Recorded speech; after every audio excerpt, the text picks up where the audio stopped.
കരങ്ങൾ ഉയർത്തി സ്തുതിച്ച് പ്രാർത്ഥിക്കാം. ഹല്ലേലൂയ. യേശുവേ നന്ദി, യേശുവേ ആരാധന. ഹല്ലേലൂയ. മഹത്വം മഹത്വം, ആരാധന ആരാധന. ഹല്ലേലൂയ. യേശുവേ നന്ദി, യേശുവേ ആരാധന. ഹല്ലേലൂയ. മഹത്വം മഹത്വം, ആരാധന ആരാധന. യേശുവേ നന്ദി. ആരാധനയിൻ നായകനേ, ആരാധനയും സ്തുതിയും പുകഴ്ചയും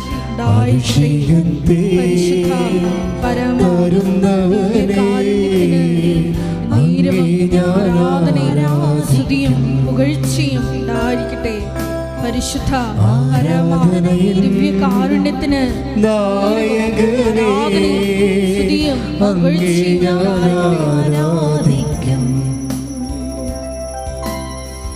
അഭിഷേകത്തെ തരുന്നവരെ അങ്ങേ ഞാൻ ആരാധിക്കും.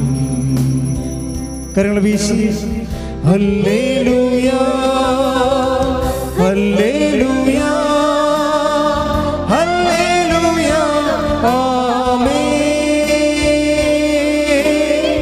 ഹല്ലേലൂയ ഹല്ലേലൂയ ഹല്ലേലൂയ ആമേൻ. കൃപാസനത്തില് നാളിതുവരെ ഉടമ്പടി എടുത്തു പോയിട്ടുള്ള എല്ലാ മക്കളെയും ഈ അൾത്താരയില് പ്രത്യേകമായിട്ട് സമർപ്പിച്ച് പ്രാർത്ഥിക്കുന്നു. ഏറെ പ്രത്യേകമായി ധ്യാനം നയിക്കുന്ന ബഹുമാനപ്പെട്ട BP ജോസഫ് അച്ഛനെയും ഈ ധ്യാനം എപ്പോഴെല്ലാം ഏതെല്ലാം ലോകത്തിന്റെ ഭാഗങ്ങളിൽ നിന്ന് പങ്കെടുത്ത് പ്രാർത്ഥിക്കുന്നുവോ ആ മക്കൾക്കെല്ലാം പരിശുദ്ധ അമ്മയുടെ മധ്യസ്ഥതയാൽ കർത്താവിന്റെ കൃപ അവരുടെ ജീവിതത്തിൽ വ്യക്തമാകുവാൻ, വ്യക്തമായി പ്രകടമാകുവാൻ കനിവുണ്ടാകണമേ എന്ന് പ്രാർത്ഥിക്കുന്നു. ഷക്കീന ടെലിവിഷനിലൂടെ ഈ ധ്യാനത്തിൽ പങ്കെടുത്ത് പ്രാർത്ഥിക്കുന്ന മക്കളെ പ്രത്യേകമായിട്ട് സമർപ്പിച്ച് പ്രാർത്ഥിക്കുന്നു. എല്ലാവർക്കും അമ്മയുടെ മധ്യസ്ഥതയാൽ ഈശോയെ വലിയ അടയാളം ലഭിച്ചുകൊണ്ട് അമ്മയുടെ പ്രത്യക്ഷീകരണത്തിന് സാക്ഷികളായി ആ മക്കളെ ഉയർത്തണമേ എന്ന് പ്രാർത്ഥിക്കുന്നു. ഹല്ലേലൂയ. ആദിയും നീയേ അന്തവും നീയേ അങ്ങേ ഞാൻ ആരാധിക്കും. ആദിയും നീയേ അന്തവും നീയേ അങ്ങേ ഞാൻ ആരാധിക്കും. അങ്ങേ ഞാൻ ആരാധിക്കും യേശുവേ, അങ്ങേ ഞാൻ ആരാധിക്കും. കരങ്ങൾ വീശി ചേർന്ന് ഹല്ലേലൂയ ഹല്ലേലൂയ ഹല്ലേലൂയ ആമേൻ. ഹല്ലേലൂയ ഹല്ലേലൂയ ഹല്ലേലൂയ ആമേൻ. കൃപാസനം പ്രത്യക്ഷീകരണ മധ്യസ്ഥ പ്രാർത്ഥന എല്ലാവരും ഏറ്റു പ്രാർത്ഥിക്കുക. അമ്മേ പരിശുദ്ധ അമ്മേ, അമ്മേ പരിശുദ്ധ അമ്മേ, ദൈവമാതാവേ, ദൈവമാതാവേ, കൃപാസനത്തിലൂടെ ഞങ്ങൾക്കും ഞങ്ങളുടെ ദേശത്തിനും അമ്മ മാധ്യസ്ഥം തേടി തന്ന എല്ലാ അനുഗ്രഹങ്ങൾക്കും കൃപകൾക്കും ഞങ്ങളിപ്പോൾ ഹൃദയം നിറഞ്ഞ നന്ദി പറയുന്നു. സ്തുതിച്ചു പ്രാർത്ഥിക്കാം. Hallelujah hallelujah. പരിശുദ്ധ അമ്മയോടെ നാളിതുവരെ തന്ന എല്ലാ കൃപകൾക്കും ഞങ്ങൾ നന്ദി പറയുന്നു. ഹല്ലേലൂയ ഹല്ലേലൂയ ഹല്ലേലൂയ ഹല്ലേലൂയ ആമേൻ. ഹല്ലേലൂയ ഹല്ലേലൂയ ഹല്ലേലൂയ ആമേൻ. അമ്മേ പരിശുദ്ധ അമ്മേ, അമ്മേ പരിശുദ്ധ അമ്മേ, ദൈവമാതാവേ, 2004 ഡിസംബർ 7-ാം തീയതി 2004 ഡിസംബർ 7-ാം തീയതി ഉച്ചകഴിഞ്ഞ് 2:30 കൃപാസനത്തിൽ സംഭവിച്ച അമ്മയുടെ പ്രത്യക്ഷപ്പെടലിനെ കുറിച്ച് തിരുസഭയ്ക്ക് സമർപ്പിച്ചിരിക്കുന്ന പഠനരേഖകളുടെ മേൽ വസ്തുനിഷ്ഠവും ദൈവശാസ്ത്രവിധി പ്രകാരമുള്ളതുമായ അന്വേഷണ പഠനങ്ങൾ നടത്തി ആ പ്രത്യക്ഷപ്പെടലിലൂടെ പ്രകടമായ ദൈവമാതാവിന്റെ പ്രത്യേക കരുതലും സംരക്ഷണവും വെളിപ്പെടുത്തുന്ന പീഡിതരുടെ ആശ്വാസവും പ്രവാചകന്മാരുടെ രാജ്ഞിയും വാഗ്ദാനത്തിന്റെ പേടകവും പ്രപഞ്ച പ്രകൃതിയുടെ മാതാവുമായ പരിശുദ്ധ അമ്മയുടെ ഭക്തി തിരുസഭയിൽ കൂടുതൽ പ്രചരിച്ച് ജീവിതത്തിന്റെ ദുരിത അവസ്ഥകളിൽ അകപ്പെട്ട് കഴിയുന്ന അനേകായിരം മക്കൾക്ക് ദൈവത്തിന്റെ സാന്നിധ്യവും സന്ധിപ്പും കൂടുതൽ അനുഭവിക്കുക വഴി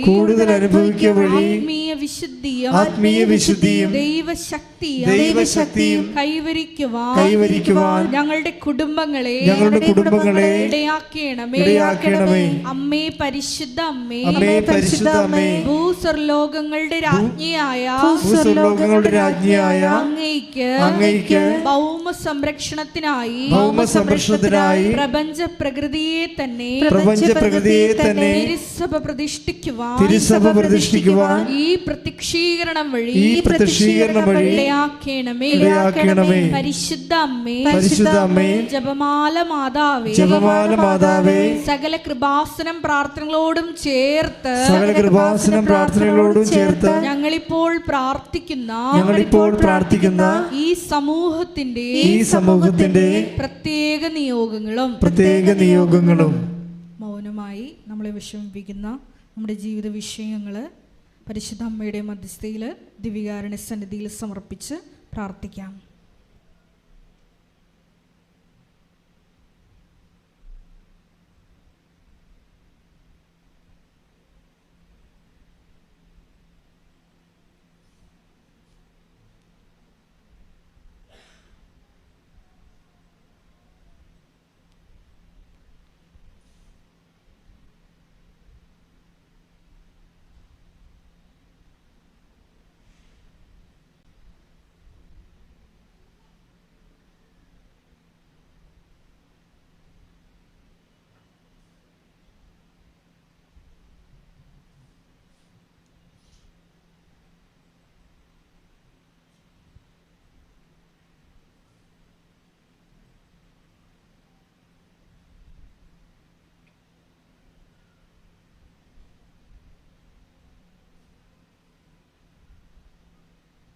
അമ്മയുടെ പ്രത്യക്ഷീകരണത്തിന്റെ ഈ അനുഗ്രഹവേളയിൽ ഞങ്ങൾക്ക് സാധിച്ചു തരുവാൻ ആമേൻ. സ്തുതിച്ചു പ്രാർത്ഥിക്കാം. ഹല്ലേലൂയ, ഹല്ലേലൂയ, ഹല്ലേലൂയ, ഹല്ലേലൂയ. യേശുവേ നന്ദി, യേശുവേ സ്തുതി. ഹല്ലേലൂയ, ഹല്ലേലൂയ, ആരാധന, ഹല്ലേലൂയ, മഹത്വം, ആരാധന, ആരാധന, ഹല്ലേലൂയ, യേശുവേ നന്ദി, ഹല്ലേലൂയ. ആശ്വാസം നീയേ, ആശ്രയം നീയേ, അങ്ങേ ഞാൻ ആരാധിക്കും. ആശ്വാസം നീയേ, ആശ്രയം നീയേ, അങ്ങേ ഞാൻ ആരാധിക്കും. അങ്ങേ ഞാൻ ആരാധിക്കും എന്റെ യേശുവേ, അങ്ങേ ഞാൻ ആരാധിക്കും. ഹല്ലേലൂയ, ഹല്ലേലൂയ, ഹല്ലേലൂയ.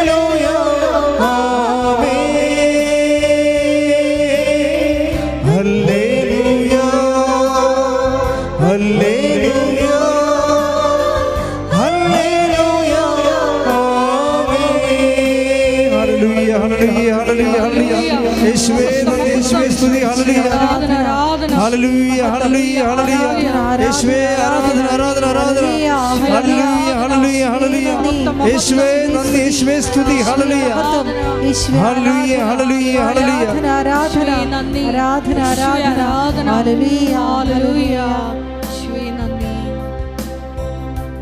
Price the Lord. പരിശുദ്ധ പരമദിവ്യകാരുണ്യത്തിന് ആരാധനയും സ്തുതിയും പുകഴ്ചയും ഉണ്ടായിരിക്കട്ടെ. പരിശുദ്ധ പരമദിവ്യകാരുണ്യത്തിന് ആരാധനയും സ്തുതിയും പുകഴ്ചയും ഉണ്ടായിരിക്കട്ടെ. പരിശുദ്ധ പരമദിവ്യകാരുണ്യത്തിന് ആരാധനയും സ്തുതിയും പുകഴ്ചയും ഉണ്ടായിരിക്കട്ടെ. ഇരിക്കുക.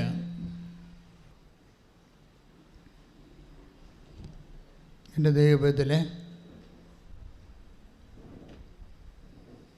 ഉടമ്പടി ധ്യാനത്തിൻ്റെ ഇന്നത്തെ സാക്ഷ്യ വിചാരം നമ്മളെടുക്കുന്നത് ഏറ്റവും പുതിയൊരു സാക്ഷ്യമാണ്.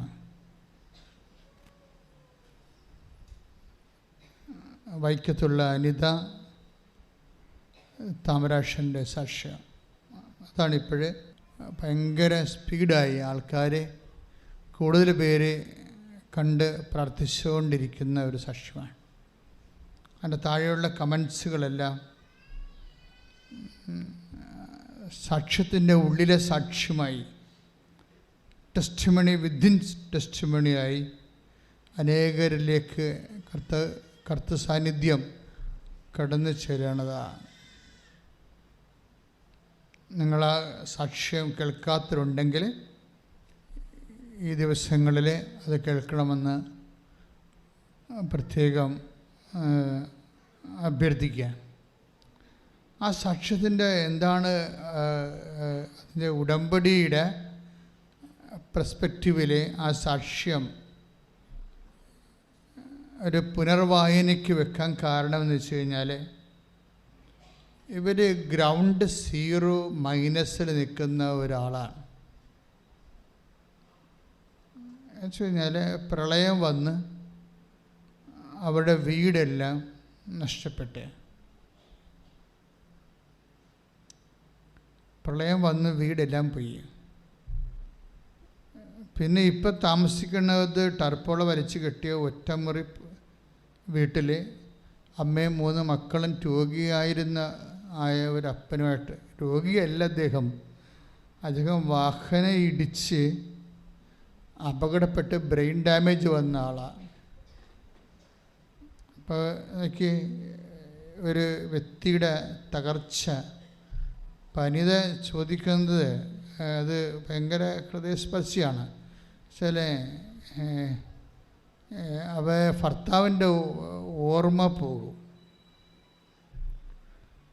പോകുമെന്ന് വെച്ച് കഴിഞ്ഞാൽ, ഇപ്പോൾ കുറേ നാളായി ഇങ്ങനെ കിടക്കണത്.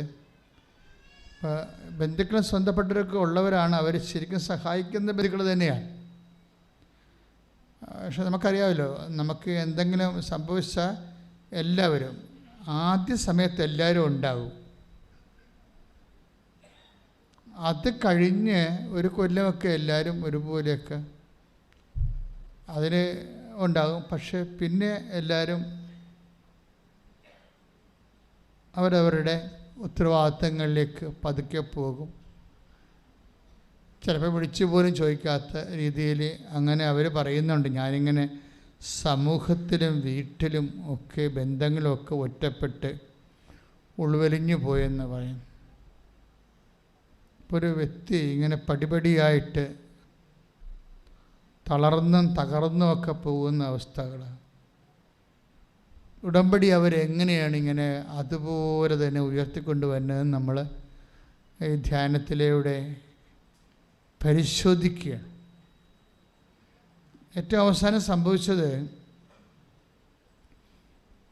ഭർത്താവിൻ്റെ ഓർമ്മ പോകും. ഇപ്പം നമ്മുടെ ജീവിത പങ്കാളി അല്ലെങ്കിൽ മക്കൾ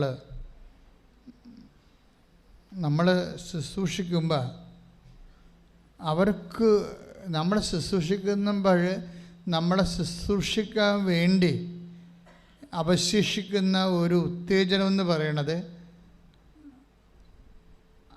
നമ്മളവരെ ശുശ്രൂഷിക്കുന്നുണ്ട് എന്ന് അവർക്ക് തോന്നണതും അവരുടെ മനസ്സിൽ നമ്മളോടുള്ള ഒരു നന്ദിയും സ്നേഹവും ഒക്കെയാണ്. പക്ഷേ അതിനൊക്കെ വേണ്ടത് ഓർമ്മയല്ലേ? ഓർമ്മ അങ്ങ് പോയാലേ ഈ രോഗി ശുശ്രൂഷയുടെ ഇപ്പം ഞാൻ രോഗിയായിരുന്നു, നിങ്ങളെന്നെ സന്ദർശിച്ചു എന്ന് ഈശോ പറയണില്ലേ? അപ്പോൾ ഒരു ഉടമ്പടി നമ്മളത് ചെയ്യുകയും ചെയ്യുന്നുണ്ട്. അതിൽ നിന്ന് നമുക്ക് ഗ്രേസ് നമുക്ക് കിട്ടുന്നത് എന്താണ്? ദൈവകൃപ.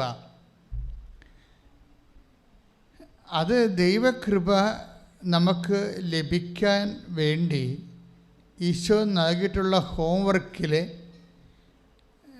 ഗൃഹപാഠങ്ങളിലെ ഒരു പ്രധാനപ്പെട്ട സംഭവമാണ് രോഗി പരിചരണം. ഇപ്പോൾ ഈ രോഗി പരിചരണത്തിൽ സ്വാഭാവികമായിട്ട് നമുക്ക് രോഗി പരിചരിക്കുന്നവർക്ക് അവർക്കൊരു വർക്ക്, ഒരു ജോബ് സാറ്റിസ്ഫാക്ഷൻ എന്നൊക്കെ ആൾക്കാർ പറയത്തില്ലേ? ഇപ്പം ദൈവത്തെ മാറ്റി നിർത്തിയാൽ തന്നെ കേവലമായ മനുഷ്യന് ഇങ്ങനെയൊക്കെ ചെയ്യുമ്പോൾ അവർക്ക് ഒരു ജോബ് സാറ്റിസ്ഫാക്ഷൻ ഉണ്ടാകും.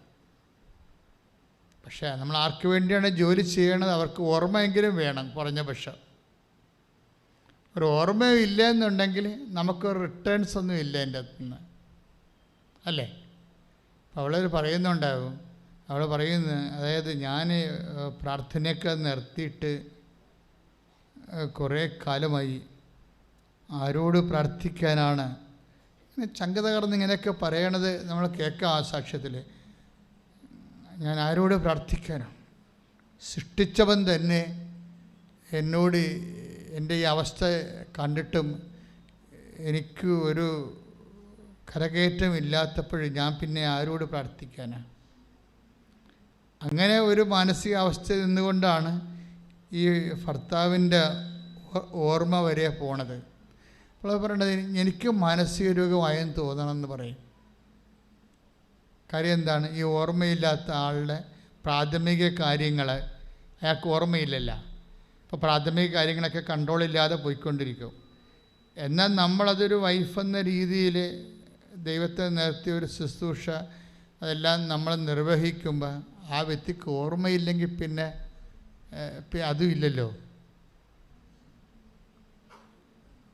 അപ്പം ഞാൻ രോഗിയായിരുന്നു, നിങ്ങളെന്നെ സന്ദർശിച്ചു എന്ന് പറയുമ്പോൾ ചിലരെങ്കിലും ഓർമ്മയില്ലാത്ത രോഗികളെ സന്ദർശിക്കുന്നു എന്നുള്ളത് സത്യമാണ്.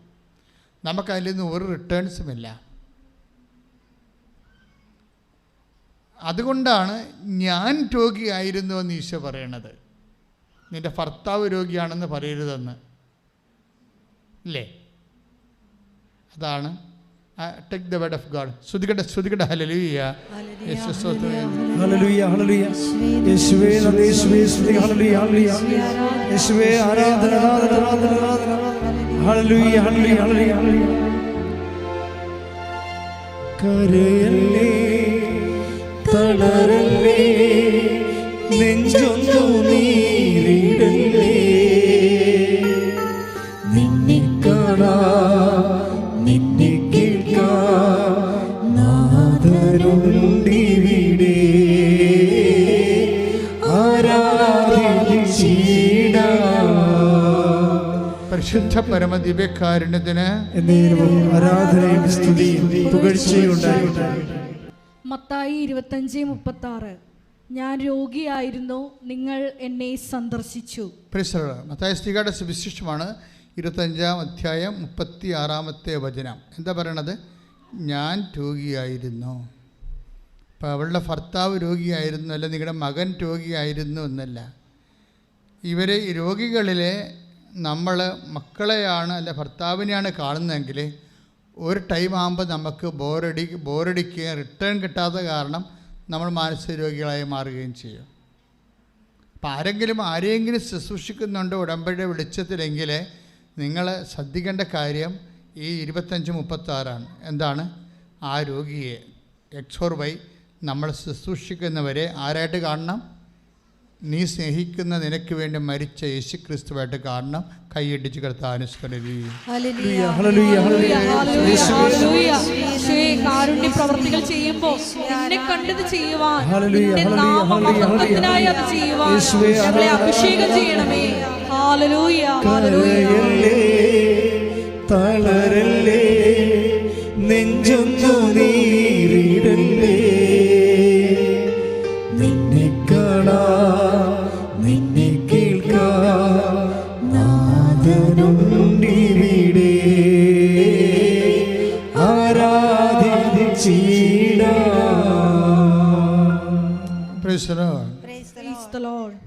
അപ്പോഴേ എല്ലാ മേഖലകളിലും പ്രത്യേകിച്ച് കുരിശ്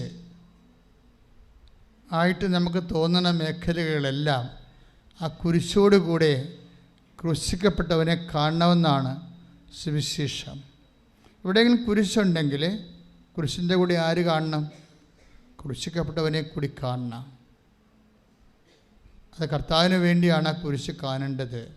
അപ്പോൾ ഈ ഓർമ്മ കൂടി പോയി, വീടുമില്ല, അതുപോലെ തന്നെ മക്കളെ പഠിപ്പിക്കാൻ വിട്ടിട്ട് അവിടെ ഫീസ് അടക്കാൻ നിവൃത്തിയില്ലാതെ മകൾ വന്ന് വീട്ടിൽ നിൽക്കുക. അപ്പോൾ ആൾക്കാരൊക്കെ ചോദിച്ചു, ഇവളെന്തോ പ്രോബ്ലം ഉണ്ട് അവിടെ ഉണ്ടാക്കിയിട്ട്, പെൺകുട്ടികളല്ലേ അപ്പോൾ എല്ലാം പ്രോബ്ലമായിട്ട് കാണത്തുള്ളൂ നാട്ടുകാർ.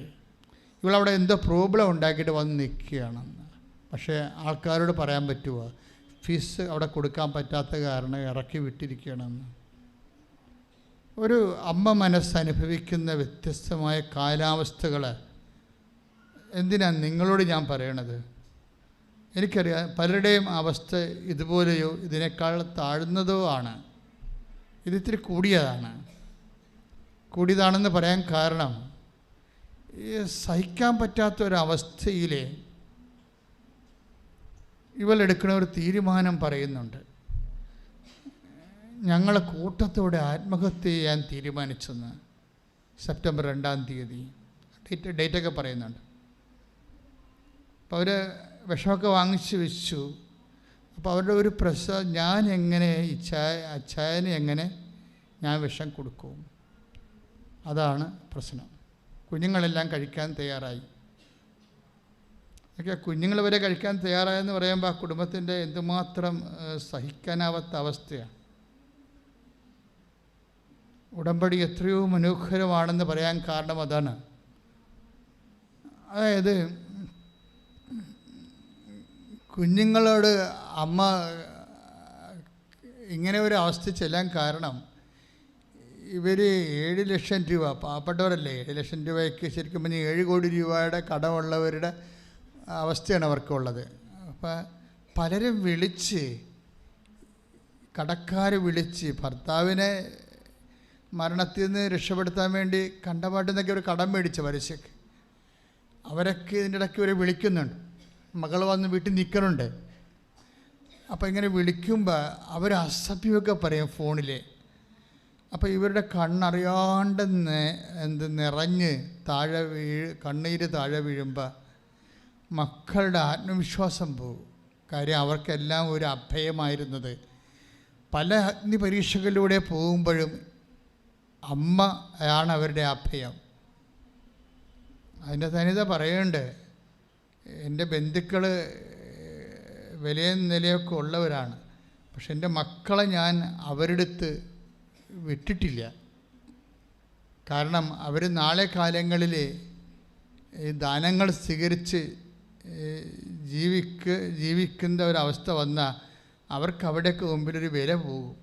എൻ്റെ മക്കളെ പ്രതിയാണ് ഞാൻ അങ്ങനെയൊക്കെ. എനിക്ക് തെറ്റാകാൻ ശരിയാകാം, കുഞ്ഞുങ്ങളുടെ അഭിമാനം ഓർത്തിട്ടാണ് ഞാൻ അവരോരോരുത്തും പണത്തിനൊന്നും വിടാതിരുന്നത്. ഒരു ലേഡിയാണ് അവർ. ശരിക്കും എന്ത് ബുദ്ധിയും ബോധവും ഉള്ളവരാണത്. എനിക്കത് ഭയങ്കരമായിട്ട് ഇഷ്ടപ്പെട്ടു ആ നിലപാട്. കാര്യം അവർ ആ നിലപാട് കറക്റ്റാണെന്ന് എനിക്ക് എൻ്റെ ജീവിതത്തിൽ നിന്ന് മനസ്സിലായിട്ടുണ്ട്. കാര്യം ഞാൻ സെമിനാരി പഠിക്കുന്ന സമയത്ത് എൻ്റെ ഓൺ അമ്മയുടെ ആങ്ങള അങ്ങേര് 2 ഡോക്ടറേറ്റ് ഉള്ള ആളാണ്. വത്തിക്കാനിൽ പോയി റോമിൽ പോയി പഠിച്ച് രൂപതയെ വന്ന് ഇവിടെ സെമിനാരി റെക്ടറാണ് അദ്ദേഹം. അപ്പോൾ അദ്ദേഹമാണ് എന്നെ ആദ്യകാലങ്ങളിലൊക്കെ ഫൈനാൻസായിട്ട് സപ്പോർട്ട് ചെയ്തുകൊണ്ടിരുന്നത്, പഠനകാര്യങ്ങളൊക്കെ. പക്ഷെ അങ്ങേര് ചെയ്തതെന്ന് വെച്ച് കഴിഞ്ഞാൽ അന്ന് 1979 അല്ല 76, അപ്പം അന്നത്തെ അച്ഛന്മാർ സെമിനാരിൽ താമസിക്കുന്നവർക്ക് 75 രൂപയാണ് ശമ്പളം. 75 രൂപ ശമ്പളം എന്നൊക്കെ പറഞ്ഞാൽ നിങ്ങൾക്ക് ശമ്പളം എന്ന് പറയും. ശമ്പളമല്ലേ, ഞങ്ങൾ സഭയിൽ നിന്ന് വാങ്ങിക്കുന്ന ശമ്പളമല്ല, ഞങ്ങൾക്ക് സസ്റ്റ്നൻസ് എന്ന് പറയാം. അത് ഞങ്ങൾക്ക് ഉടുപ്പൊക്കെ കഴുകി ചെരുപ്പൊക്കെ പൊട്ടിയാൽ മേടിക്കാനും സോപ്പൊക്കെ മേടിക്കാനുള്ള കാശിനാണ് സസ്റ്റ്നൻസ് എന്ന് പറയുന്നത്. അതാണ് ഞങ്ങൾ സഭയിൽ നിന്ന് വാങ്ങിക്കുന്നത്. പള്ളികളിലിരിക്കുമ്പോൾ അത് തന്നെ വാങ്ങിക്കണത്, ശമ്പളമല്ല. ശമ്പളം എന്ന് എങ്ങനെ പറയാൻ പറ്റും? തൊഴിലുറപ്പുകാർക്ക് ഇതിനൊക്കെ കൂടുതൽ കിട്ടും. എന്താ അത്രയും നാളെ നിങ്ങളത് മനസ്സിലാക്കാൻ വേണ്ടി ഞാൻ പറഞ്ഞതേ ഉള്ളൂ. അതായത് എന്ത് അരൂപിയോടാണ് ഇതിൻ്റെ അകത്ത് ജീവിക്കണത്. നിങ്ങൾക്കറിയാമല്ലോ, ഈ കൃപാസത്തിന് പോലും ഞാൻ 5 പൈസ ഇന്നുവരെ വാങ്ങിച്ചിട്ടില്ല. ശുശ്രൂഷ ചെയ്യണത് ഞാനാണ്. ഇവിടെ 20 കൊല്ലമായില്ലേ. വേണമെങ്കിൽ ഒരു ശുശ്രൂഷക്ക് 1000 രൂപ വെച്ച് മേടിക്കാമല്ലോ. അപ്പോഴും 20 കൊല്ലത്ത് എന്തുമാത്രം കാശ് കിട്ടും. ഐ ആം നോട്ട് ആ വിഷയത്തെക്കുറിച്ച് ഞാൻ ചിന്തിച്ചിട്ടില്ല. അത് കർത്താവിൻ്റെ പണമാണ്, ദൈവശുശ്രൂഷയ്ക്കുള്ളതാണെന്ന് എനിക്ക് നല്ല ബോധമുണ്ട്.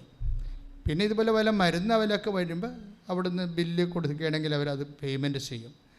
എന്താ പ്രശ്നം വെച്ച് കഴിഞ്ഞാൽ സഭയിലെ അവിടെ സ്റ്റാറ്റ്യൂട്ടറി ആയിട്ടുള്ള എല്ലാ സ്ഥലങ്ങളും നിലനിൽക്കുന്ന ഒരു രീതിയാണിത്. പിന്നെ ഞങ്ങളെ ഉടുത്ത് കുളിച്ച് മിടുക്കന്മാരായിട്ട് നടക്കുന്നത് ഞങ്ങളെ സ്നേഹിക്കുന്ന ആൾക്കാർ ലോഹയായിട്ടും ഒത്തിരി പേര്. ഇപ്പോൾ ഈ കൃപാസനം തന്നെ റൺ ചെയ്യണത് എങ്ങനെയാണ് ശരിക്കും? ഞങ്ങൾ ഇവിടെ കുർബാന പണമെന്ന് എഴുതി വെച്ചിട്ടുണ്ടോ? ഇല്ല. സ്വസ്ഥ കാശ് എടുക്കുന്നുണ്ടോ? ഇല്ല.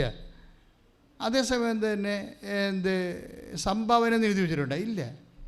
ഒരു സംഭവം സാമ്പത്തികമായിട്ടൊരു വിഷയമില്ല. കാര്യം ചെയ്യാത്തതിൻ്റെ കാരണം ഇതൊന്നും ഈശോയ്ക്ക് ഞങ്ങൾക്ക് ശുശ്രൂഷ ചെയ്യാൻ പറ്റത്തില്ലേ? സാമ്പത്തികത്തിന് ഏതെങ്കിലും മേഖലയിൽ ഇപ്പോൾ യൂട്യൂബ് 5 പൈസ കമ്പനിയിൽ വാങ്ങിക്കണില്ല. എത്രയോ പ്രാവശ്യം അവിടെ വൗച്ചർ വന്ന് മേടിക്കണില്ല. അങ്ങനെ വന്നാൽ പരിശുദ്ധാത്മാവ് പതുക്കെ ഇറങ്ങിപ്പോവും. പക്ഷേ എന്നാൽ ഇത് മെയിൻറ്റെയിൻ ചെയ്ത് പോകണില്ലേ? സൂപ്പറായിട്ട് മെയിൻറ്റെയിൻ ചെയ്ത് പോകുന്നുണ്ട്. എന്താ കാര്യം? അമ്മമാതാവ് വാരിക്കോരി കൊടുത്ത് അനുഗ്രഹിച്ച് നിലനിർത്തിയ ആൾക്കാർ കൊണ്ടുവന്ന് ഇതിൻ്റെ മെയിൻ്റനൻസിന് വേണ്ടിയും ശുശ്രൂഷകൾ ഭംഗിയായിട്ട് നടക്കാൻ വേണ്ടിയും ആവശ്യത്തിന് കൊടുത്തിട്ട് പോകുന്നുണ്ട്. പക്ഷേ ഈ വിഷയം സംസാരിക്കാറ് പോലും ഇല്ല ഇവിടെ. പുറത്തൊക്കെ ആൾക്കാർ ട്രോളൊക്കെ ചെയ്യുന്നുണ്ട്. അവർക്ക് അറിയാൻ പാലാത്തത് കൊണ്ട് നമ്മൾ എന്ത് പറയാനാണ്. പക്ഷേ ഇതാണ് എൻ്റെ സിറ്റുവേഷൻ. പോട്ടെ, എൻ്റെ ഒരു അവസ്ഥ ഞാൻ നിങ്ങളോട് പറഞ്ഞില്ലേ, നിങ്ങൾ ഓരോ ജീവിതത്തിൽ കടന്നു പോകുമ്പോൾ ശ്രദ്ധിക്കണം. അമ്മ അവൾ പറഞ്ഞ കറക്റ്റാണ്. ശരിക്കും അനിത പറഞ്ഞത് കറക്റ്റാണ്. എൻ്റെ അമ്മാവനൊരു ചെറിയ തെറ്റ് ചെയ്ത്. കാര്യം അമ്മാവൻ്റെ ശമ്പളം 75 രൂപയാണ്. അതിൽ 50 രൂപ എനിക്ക് സോപ്പും ബക്കറ്റും ഉടുപ്പും ഒക്കെ വാങ്ങിക്കാൻ വേണ്ടിയുള്ളതാണ്. അപ്പം അമ്മാവൻ പറയും, നീ അത് പോയി പ്രൊക്യൂറിൻ്റെ നിന്ന് മേടിച്ചോളാൻ പറയും. 20 രൂപ അമ്മാവനും കൊടുക്കും. 50 രൂപ പ്രൊക്യൂട്ടർ എന്ന് പറയുന്നത് ട്രഷററാണ്, സെമിനാരിയിലെ പണസൂക്ഷിപ്പുകാരൻ. അതൊരു അച്ഛനാണ്. അപ്പം അങ്ങേരോട് വാങ്ങിച്ചോളാൻ പറയും. അപ്പം അങ്ങേരെടുത്ത് ഞാൻ എല്ലാ മാസവും ചെന്നിട്ട് 50 രൂപ മേടിക്കും. എന്നിട്ട് ഞാൻ കോളേജിൽ പോകുന്ന സമയത്ത് എൻ്റെ അത്യാവശ്യ കാര്യങ്ങളൊക്കെ 50 രൂപക്ക് നിൽക്കില്ല. പക്ഷേ അന്ന് 50 രൂപക്ക് വരെ ഉണ്ട്. 76 അത്യാവശ്യം കാര്യമൊക്കെ നടക്കും. നമുക്ക് വേറെ ആർഭാടമൊന്നും നടക്കത്തില്ല. ഉടുപ്പ് കെട്ടുകളും പണ്ട് ഈ ഉജാലയൊക്കെ വാങ്ങിക്കാനുള്ള കാശ് കിട്ടും. മുക്കാനും തേക്കാനും ഒക്കെയുള്ള പരിപാടി കിട്ടും. പക്ഷേ അത് പിന്നീട് എനിക്കത് വലിയ ഭാരമായി മാറി. എന്താ കാര്യം? ഈ പ്രൊക്യുറേറ്റർ പിന്നീട് രൂപത ബിഷപ്പായപ്പോൾ ഞാൻ അച്ഛനായി. അതാണ് പ്രശ്നം. ഈ പ്രൊക്യുറേറ്ററായിരുന്നു ഈ 50 രൂപ തന്നുകൊണ്ടിരുന്ന അച്ഛൻ പിന്നീട് രൂപതയുടെ ബിഷപ്പായി. അപ്പം ഞാൻ ആരായി? ഞാൻ പഠിച്ച് അച്ഛനായി. ഈ മനുഷ്യൻ്റെ മുമ്പിൽ നമ്മൾ 50 രൂപയ്ക്ക് വേണ്ടി എത്രയോ വർഷം കൈനീട്ടിയതാണ്. അത് കാരണം പലപ്പോഴും അണ്ടർ എസ്റ്റിമേറ്റ് ചെയ്യും. അതാണ് വിഷയം. അത് അനിത പറഞ്ഞ കറക്റ്റ്. അനിത പറഞ്ഞപ്പോൾ എനിക്കത് മനസ്സിലായി. നിങ്ങൾക്കത് മനസ്സിലായെന്ന് അറിയത്തില്ല. നിങ്ങളവർക്ക് അത് വലിയ ഭാവമല്ലേ, ഉള്ളവരൊക്കെ അത് മേടിക്കണ്ടേ. പക്ഷേ അനിത പറഞ്ഞത് എന്താ പറഞ്ഞിരിക്കുന്നത്? എൻ്റെ മക്കൾ ആടെ മുമ്പിൽ കൈനീട്ടിയ നാളെ അവരുടെ മുമ്പിൽ അവർ ദാസന്മാരുടെ കാണത്തില്ലേ എന്നാ ചോദിച്ചത്. അതുകൊണ്ടാണ് അത് അമ്മയുടെ അവസ്ഥയിലാണ് ഞാനത് കാണുന്നത്. അപ്പം അതുകൊണ്ടാണ് അവർക്ക് ഒരു വല്ലാത്ത അവസ്ഥയിലൂടെ പോകുമ്പോൾ അവർ പോകത്തില്ലായിരുന്നു.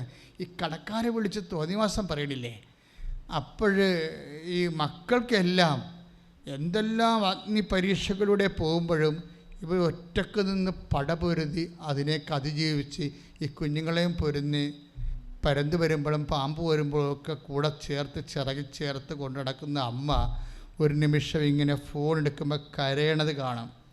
അപ്പോൾ 2 മക്കളും വന്ന് കയ്യെ പിടിച്ചിട്ട് പറയും, അമ്മ എന്തെല്ലാം സംഭവിച്ചാലും അമ്മ കരയരുത്. അമ്മ കരഞ്ഞാൽ പിന്നെ ഞങ്ങൾ ചങ്ക് പറഞ്ഞു പോകും, പിന്നെ ഞങ്ങൾക്ക് ഒരു ആരംഭവും ഇല്ലാത്ത രീതിയിലാകും. അപ്പോൾ പറയും, നമുക്ക് ഒരുമിച്ച് മരിക്കാം, ഇങ്ങനെ പോകാൻ എത്ര കാലം പോകാൻ പറ്റും. അതാണ് സംഭവം.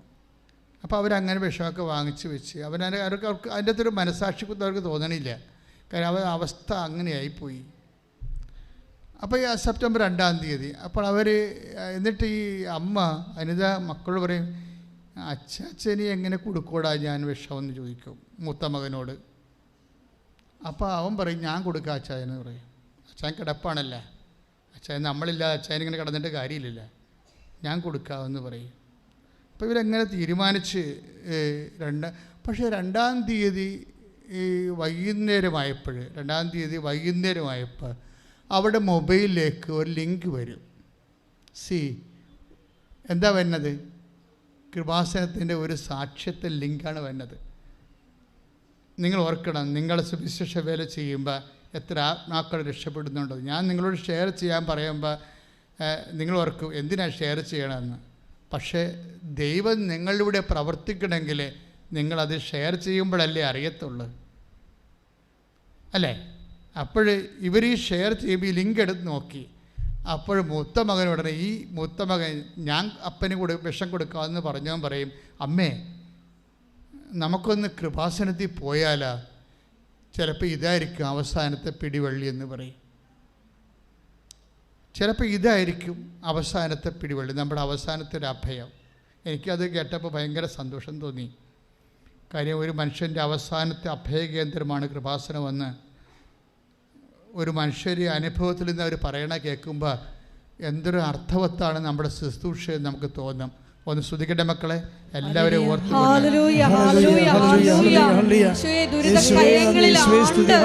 എങ്ങനെ മുന്നോട്ട് പോകുമെന്ന് അറിയാതെ വിഷമിക്കുന്ന എല്ലാ കുടുംബങ്ങളെയും പ്രത്യേകമായി ആരാധനയിൽ സമർപ്പിച്ച് പ്രാർത്ഥിക്കുന്നു.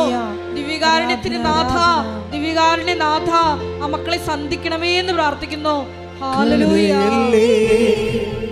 തളരല്ലേ, നെഞ്ചൊന്നു നീറിടല്ലേ, നിന്നെ കാണാൻ നിന്നെ കേൾക്കാൻ നാഥനുണ്ടിവിടെ. ആരാധിച്ചിടാം, കരയല്ലേ, തളരല്ലേ, നെഞ്ചൊന്നു നീറിടല്ലേ, നിന്നെ കാണാൻ നിന്നെ കേൾക്കാൻ നാഥനുണ്ടിവിടെ.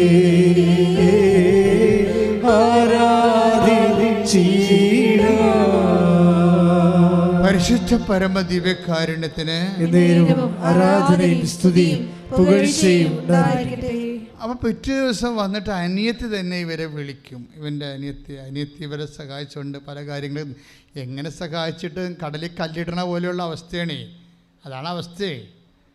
അപ്പോൾ അനിയത്തി, അപ്പോൾ എല്ലാ ബന്ധുക്കളും അവർ നന്നായിട്ടാണ് സംസാരിക്കണം. പക്ഷേ കടലിൽ കൊണ്ട് കല്ലിടണ പോലെയാണ് സഹായങ്ങളൊക്കെ, ഒന്നും കാണുകയില്ല. അപ്പോൾ അനിയത്തി വരും. അനിയത്തിയോട് വരുമ്പോൾ അനിയത്തി പറയും, ഞങ്ങൾ കൃപാസനത്തിൽ പോകണു, ചെടുത്തി വരുന്നുണ്ടെന്ന് പിറ്റേ ദിവസം ഒന്ന് ചോദിക്കും. അപ്പോൾ ഇവള് പറയാം, അനിയത്തിയല്ലേ, സ്വന്തമായിട്ട് സംസാരിക്കുക. ഞാൻ പറയും, എടി എൻ്റെ കാശില്ല. അപ്പോൾ പറയും, ഞാൻ എടുത്തോളാം ചേച്ചിയുടെ കാശെന്ന് പറയും. അപ്പം അവർക്ക് വണ്ടിക്കൂലി കൊടുത്തുകൊണ്ട് അനിയത്തി ചേടത്തിനെ കൊണ്ടുവരും. അങ്ങനെ ഇവിടെ വന്ന് ഇവർ കണ്ടെല്ലാം കേട്ട് മനസ്സിലാക്കി അവർ ഉടമ്പടി ചെയ്യും. ഉടമ്പടി ചെയ്യുമ്പോൾ പിന്നത്തെ കാര്യം നിങ്ങൾ കേൾക്കേണ്ടതാണ്. ശരിക്കും ഇവരുടെ അവസ്ഥ ഞാൻ കടന്നില്ലേ. ഇനി ദൈവം ഒരു വ്യക്തി ഇങ്ങനെ 0- നിന്ന് എങ്ങനെയാണ് പരിശുദ്ധ അമ്മ അവരെ ഉയർത്തിക്കൊണ്ട് വരണമെന്നറിയാം. അപ്പം നിങ്ങൾ ഉടമ്പടി ചെയ്യുമ്പോൾ എന്താ സംഭവിക്കണത്? നിങ്ങൾ ദൈവത്തിൻ്റെ അസൽ ബന്ധുക്കളായി മാറുകയാണ്, അല്ലേ? വാഗ്ദാനപ്രകാരമുള്ള ബന്ധുക്കൾ. നമുക്ക് 2 തരത്തിലാണ് ദൈവത്തിൻ്റെ മക്കളാകണത്. ദൈവത്തിന് 2 ബൈബിൾ അനുസരിച്ച് 2 തരത്തിലാണ് മക്കളാകണത്. ഒന്ന് വംശപ്രകാരം. ഇപ്പം നമ്മുടെ കുടുംബങ്ങളൊക്കെ നടക്കുന്ന വംശപ്രകാരമല്ല നമ്മൾ മക്കളാകണത്. പിന്നെ എന്താണ്? വാഗ്ദാനപ്രകാരം. ഉടമ്പടി എടുക്കുമ്പോൾ എന്താ സംഭവിക്കും? ഉടമ്പടി എടുക്കുമ്പോൾ നീ ആദ്യമായിട്ടും നീ ചിലപ്പോൾ ഒരു നോൺ ക്രിസ്ത്യൻ അല്ല നോൺ ക്രിസ്ത്യൻ അല്ല, നോൺ ബാപ്റ്റിസ്റ്റ് ആയിട്ടുള്ള ആളാണ്. പക്ഷേ നീ ഉടമ്പടി എടുക്കുമ്പോൾ നീ എന്താ സംഭവിക്കുന്നത്? ബാപ്റ്റിസ്റ്റ് ആയിട്ടുള്ള ആളെപ്പോലെ തന്നെ നിനക്ക് ദൈവത്തിൻ്റെ മകനും മകളുമായി മാറുകയാണ്. അതെന്ത് വകുപ്പിലാണ് അങ്ങനെ വേണ്ടത്? വംശപ്രകാരമല്ല, പിന്നെന്താണ്? വാഗ്ദാനപ്രകാരം. ബൈബിൾ നമ്മുടെ മുമ്പിൽ വെക്കുന്ന ഒരു വലിയൊരു സ്വർഗീയമായ സാധ്യതയാണ്. എനിക്ക് തോന്നുന്നത് റോമ 9:8. ശ്രുതികട ഹല്ലേലൂയ. വംശമുറയ്ക്കുള്ള മക്കളല്ല ദൈവത്തിന്റെ മക്കൾ, പ്രത്യുത ശ്രുതികട ഹല്ലേലൂയ. ഹല്ലേലൂയ ഹല്ലേലൂയ മഹത്വം ആരാധന ആരാധന ഹല്ലേലൂയ ഹല്ലേലൂയ ഹല്ലേലൂയ ഹല്ലേലൂയ ഹല്ലേലൂയ മഹത്വം മഹത്വം ആരാധന. റോമാലേഖനം 9:8 വായിച്ചേ. വംശമുറയ്ക്കുള്ള മക്കളല്ല, ഒന്ന് പറഞ്ഞേ. വംശമുറക്കുള്ള മക്കളല്ല, വംശമുറയ്ക്കുള്ള മക്കളല്ല ദൈവത്തിന്റെ മക്കൾ, ദൈവത്തിന്റെ മക്കൾ, പ്രത്യുത വാഗ്ദാനപ്രകാരം ജനിച്ചവരാണ്, വാഗ്ദാനപ്രകാരം ജനിച്ചവരാണ് യഥാർത്ഥ മക്കളായി കണക്കാക്കപ്പെടുന്നത്. ആ ബൈബിളിന്റെ അപ്രോച്ച് അതാണ്. വംശമുറക്കുള്ള മക്കളെ അല്ല ബൈബിള് യഥാർത്ഥ മക്കളെ കാണുന്നത്. പിന്നെ ആരാണ് കാണുന്നത്? ദൈവത്തിൻ്റെ മക്കളെ. വംശമുറക്കുള്ള മക്കൾ മനുഷ്യന്മാരുടെ മക്കളല്ലേ. പക്ഷെ ദൈവത്തിൻ്റെ മക്കളെ കാണുന്നത് എങ്ങനെയാണ്? വംശമുറക്കുള്ളതല്ല. റോമ 9:8 എന്താ പറയണത്? വാഗ്ദാനപ്രകാരമുള്ള, പറഞ്ഞേ, വാഗ്ദാനപ്രകാരമുള്ള മക്കളാണ് യഥാർത്ഥ ദൈവത്തിൻ്റെ മക്കള്. അപ്പൊ അനിത ഉടമ്പടി ചെയ്തപ്പോൾ ഉടനെ അനിതയും മക്കളും ദൈവത്തിൻ്റെ മക്കളായി മാറുകയാണ്. അതാണ് വിഷയം. അത് നിങ്ങൾ അറിയണം ഇതിൻ്റെ അകത്ത് എന്തുകൊണ്ടാണ് ഇങ്ങനെ വരണമെന്ന്. അപ്പോൾ മക്കളാണെങ്കിൽ പിന്നെ എന്താ സംഭവിക്കണത്? ഉടനെ അവകാശികളാകും. Take the word of God. ശ്രുതികട ഹല്ലേലൂയ ഹല്ലേലൂയ ഹല്ലേലൂയ ഹല്ലേലൂയ. യേശുവേ നന്ദി. ഹല്ലേലൂയ ഹല്ലേലൂയ ഹല്ലേലൂയ. യേശുവേ ആരാധന കരയല്ലേ തളരല്ലേ നെഞ്ചൊന്നു നീരിടല്ലേ നിന്നിക്കടാ നാഥനുണ്ടിവിടെ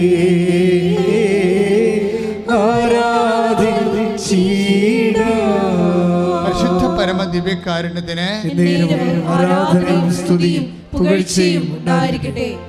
റോമ 8:17. നാം മക്കളെങ്കിൽ എന്ന് പറഞ്ഞ നാം മക്കളെങ്കിൽ അവകാശികളുമാണ് ദൈവത്തിന്റെ അവകാശികളും ക്രിസ്തുവിന്റെ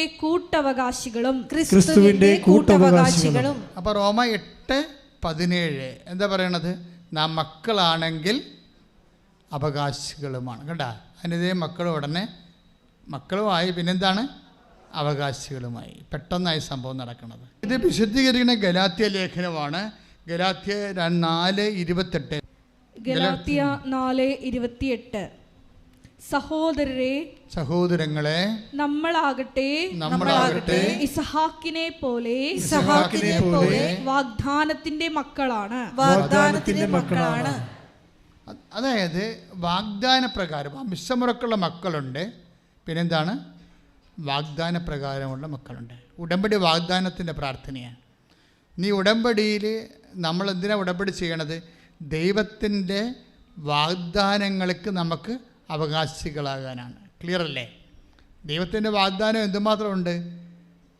7752 വാഗ്ദാനം വന്ന് ഗൂഗിൾ പറയും. ചില വെബ്സൈറ്റുകളിൽ 8852 വാഗ്ദാനം എന്ന് പറയും. കാരണം ഒരു മനുഷ്യൻ്റെ ഫിസിക്കാലിറ്റി ആൻഡ് സ്പിരിച്വാലിറ്റി മെയിൻ്റെനൻസിന് വേണ്ടി ദൈവം 8000-ഓളം വാഗ്ദാനങ്ങളാണ് കൊടുത്തിരിക്കുന്നത്.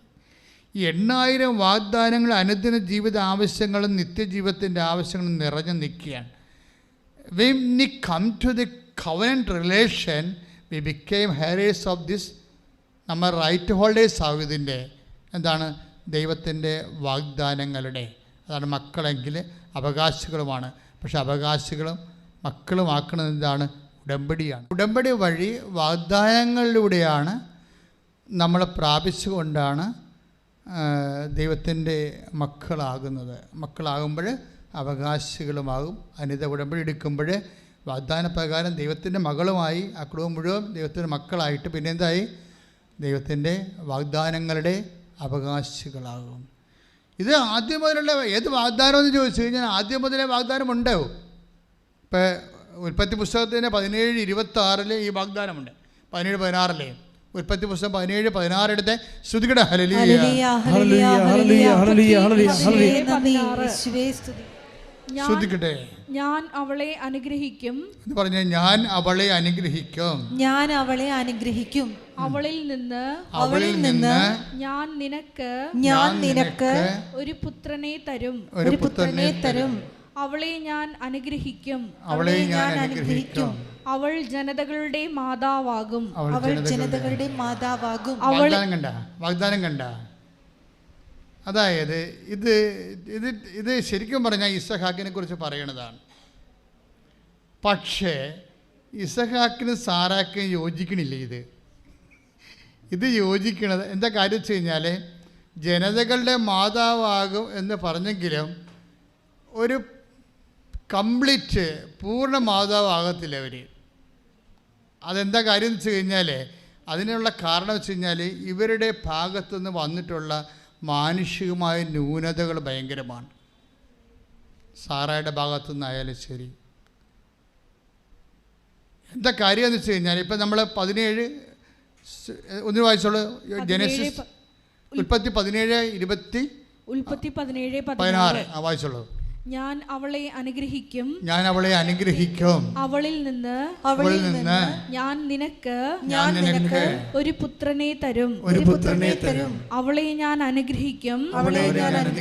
അവൾ ജനതകളുടെ മാതാവാകും. അപ്പം ഞാൻ അവളെ അനുഗ്രഹിക്കും.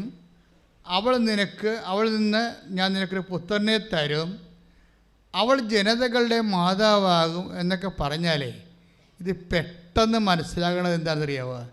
ഇത് അമ്മയുമായി ചേർത്ത് വെച്ചാലേ പെട്ടെന്ന് മനസ്സിലാകത്തുള്ളത്.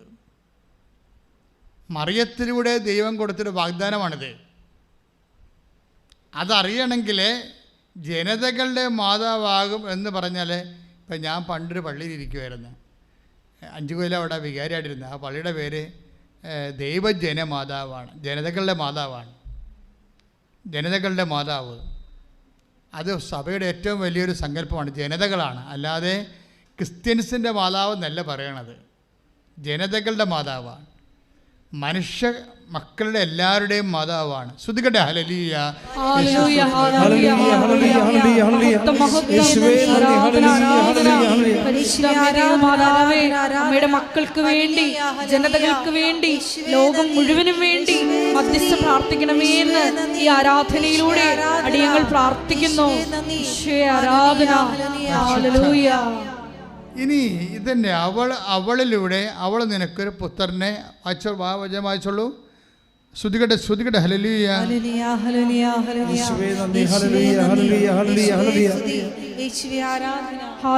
ഹല്ലേലൂയ. മഹത്വം ആരാധന. ഹല്ലേലൂയ. മഹത്വം ആരാധന. ഹല്ലേലൂയ. അതായത് ജനസിസ് 17:16 ഞാൻ അവളെ അനുഗ്രഹിക്കും. പറഞ്ഞേ, ഞാൻ അവളെ അനുഗ്രഹിക്കും. അവളിൽ നിന്ന് ഞാൻ നിനക്ക് ഒരു പുത്രനെ തരും. ഇത് യേശുവാണെന്ന് നമ്മുടെ മനസ്സിൽ നമ്മൾ അംഗീകരിച്ചു കഴിഞ്ഞാൽ പിന്നെ കാര്യം കുറച്ച് എളുപ്പമാകും. എന്താ കാര്യം? ഈ വാഗ്ദാനങ്ങളെല്ലാം നമ്മൾ ജനതകളെ പ്രാപിക്കുന്നത് ഇസഹാക്കിലൂടെ അല്ല, യേശുവിലൂടെയാണ്. അതുകൊണ്ടാണ് കൊറിന്ത്യൻസ് പറയുവേ, അതായത് സകല വാഗ്ദാനങ്ങളും ക്രിസ്തുവിൽ അതെ എന്നാണ്. ശ്രുതികടെ take the word of God. ശ്രുതികടെ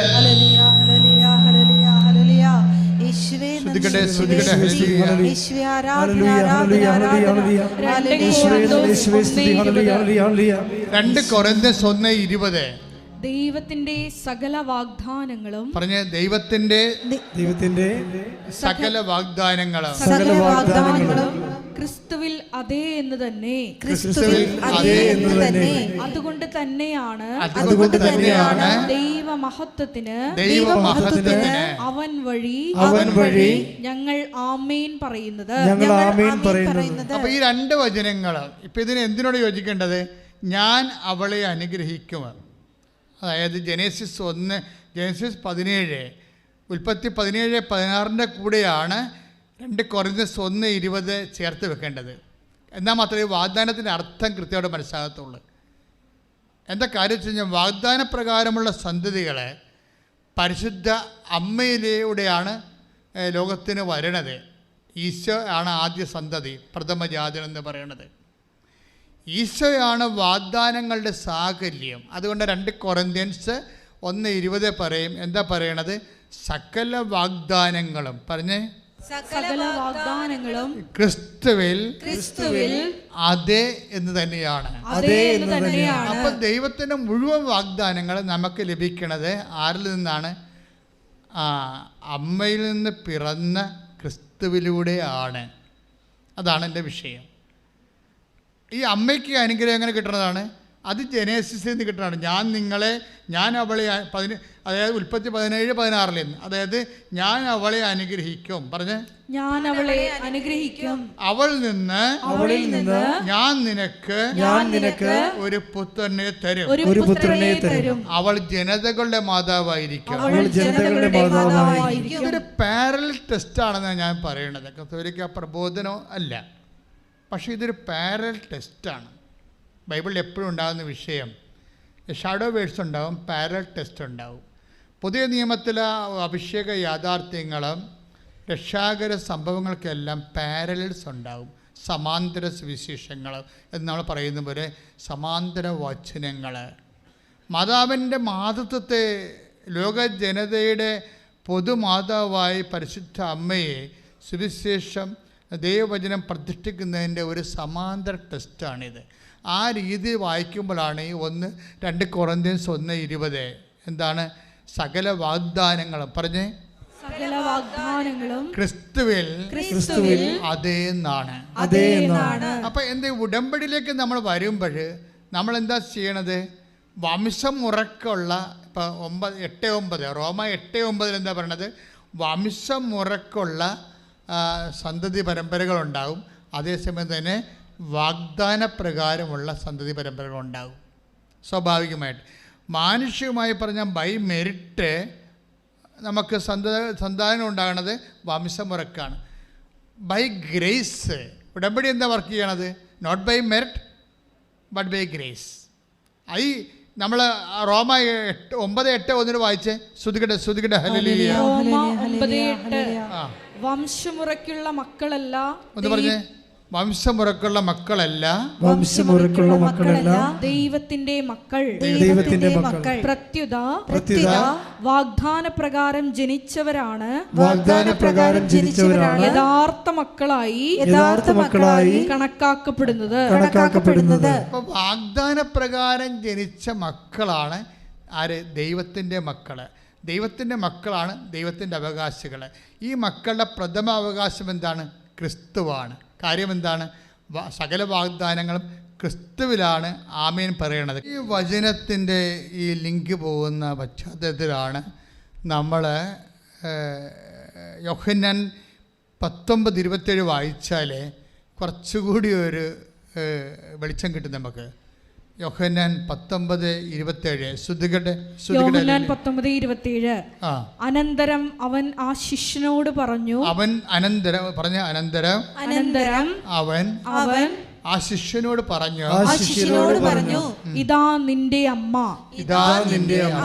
അപ്പോൾ മുതൽ ആ ശിഷ്യൻ അവളെ സ്വന്തം ഭവനത്തിൽ സ്വീകരിച്ചു. Price the Lord.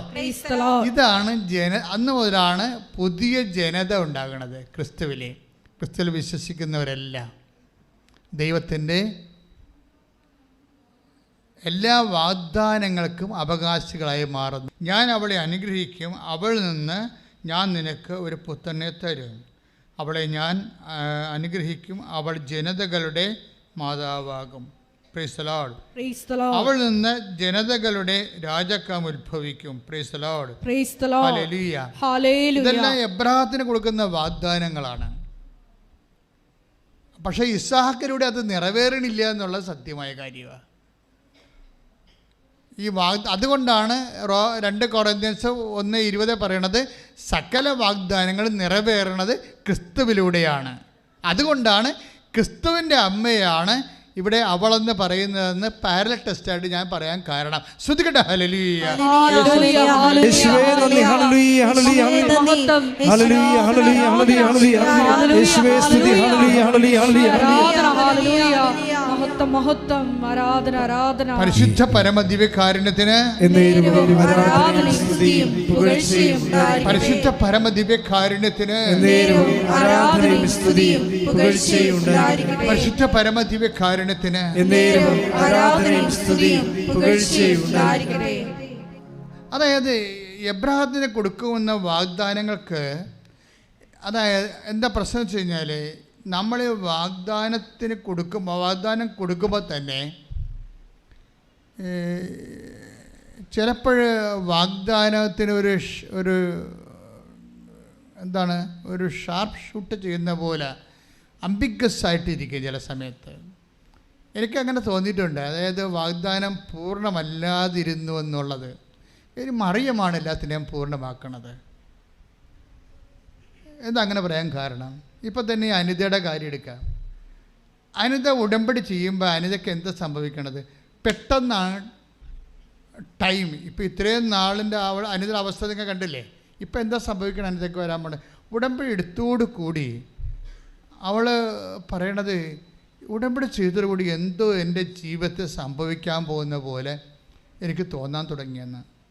അതായത് അത് ഈ സഞ്ചാരി മാതാവിൻ്റെ ഒരു പ്രത്യേകതയാണ്. അത് ഇപ്പോൾ ഈ അനിത മാത്രമല്ല, ഒത്തിരി പേർ റിപ്പോർട്ട് ചെയ്യുന്നുണ്ട്. ഉടമ്പടി എടുത്ത് കഴിയുമ്പോൾ മാതാവ് ഇങ്ങനെ കൂടെ നിൽക്കുന്ന കാരണം, കൂടെ വരുന്ന കാരണം അവരെ ഒരു പണ്ടില്ലാത്തൊരു ആത്മവിശ്വാസം ഇങ്ങോട്ട് കയറും. ആത്മധൈര്യം വരും. ആത്മധൈര്യം വരുമ്പോൾ എപ്പോഴും നിങ്ങൾ ഓർക്കണം, നിങ്ങൾക്കൊരു ആത്മധൈര്യം വന്നാൽ അതിൻ്റെ അർത്ഥം ദൈവ സാന്നിധ്യം വരുമ്പോഴാണ് നമുക്ക് ആത്മധൈര്യം വരണത്. ഈ ആത്മധൈര്യം ഈ ഉടമ്പടിയിൽ ഭയങ്കരമായ രീതിയിൽ വിശ്ലേഷിക്കേണ്ട ഒരു പരീക്ഷണ വസ്തുവാണ് ആത്മധൈര്യം. എന്നാൽ ജോഷുവയുടെ പറയുന്നതാണ് ശക്തനും ധീരനുമായിരിക്കുക, അല്ലേ? 1:9 നമ്മൾ വായിക്കണല്ലേ ജോഷുവ, അല്ലേ? വായിച്ചേ, ശ്രദ്ധിക്കട്ടെ. ജോഷുവ 1:9. ശക്തനും ധീരനുമായിരിക്കണമെന്നും ഭയപ്പെടുകയോ പരിഭ്രമിക്കുകയോ ചെയ്യരുതെന്നും നിന്നോട് ഞാൻ കൽപ്പിച്ചിട്ടില്ലയോ? നിന്റെ ദൈവമായ കർത്താവ് നീ പോകുന്നിടത്തെല്ലാം നിന്നോട് കൂടെ ഉണ്ടായിരിക്കും. ധൈര്യം വരണം എപ്പോഴാണ്? ദൈവം കൂടെ വരുമ്പോഴാണ്. ഇപ്പം അനിത ഉടമ്പടി എടുത്തു. അനിതയുടെ അവസ്ഥ നിങ്ങൾക്ക് അറിയാമല്ലോ. പക്ഷെ അനിത പറയണത് ഇവിടുന്ന് ഇറങ്ങിയപ്പോൾ തന്നെ എന്തോ ഒരു വല്ലാത്ത ധൈര്യം തോന്നാൻ തുടങ്ങി. എന്താ കാര്യം? നമ്മളവർക്ക് ധൈര്യം തോന്നാൻ തുടങ്ങി കഴിഞ്ഞാൽ ബിബ്ലിക്കലായിട്ട് പറഞ്ഞാൽ ദൈവത്തിൻ്റെ നീ പോകുന്നിടത്തെല്ലാം നിന്നോട് കൂടെ ഞാനുണ്ടായിരിക്കും. That's A promise. അതൊരു വാഗ്ദാനമാണ്. നീ പറഞ്ഞ മക്കളെങ്കിലും അവകാശികളാണെന്ന് പറഞ്ഞു കഴിഞ്ഞാൽ വാഗ്ദാനത്തിൻ്റെ അവകാശികളാണ്. അതൊരു വാഗ്ദാനം എന്താണ്? I will come with you wherever you go. നീ എവിടെ പോയാലും നിൻ്റെ കൂടെ വരും. അതിൻ്റെ ഈ നെറ്റ് ഇഫക്റ്റ് എന്താണ്? ശക്തനും ശക്തിയും ധൈര്യവും. കൈയിട്ടിച്ച് കർത്താവേ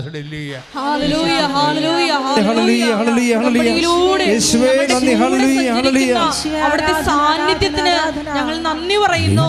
ഞങ്ങളെ ശക്തിപ്പെടുത്തുന്ന അവിടുത്തെ സാന്നിധ്യത്തിന് നന്ദി പറയുന്നു.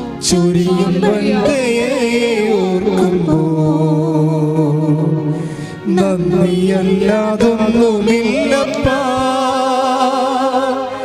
എന്റെ നാവാൽ ചൊല്ലിടുവാനാ, സ്തോത്രമല്ലാതൊന്നുമില്ലപ്പാ എന്റെ നാവാൽ ചൊല്ലിടുവാനാ.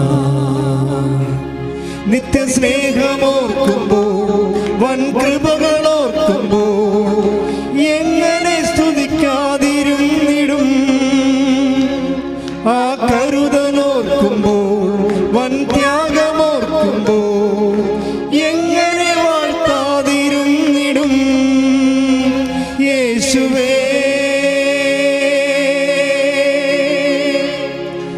എണ്ണമില്ല നന്മകളെന്നിൽ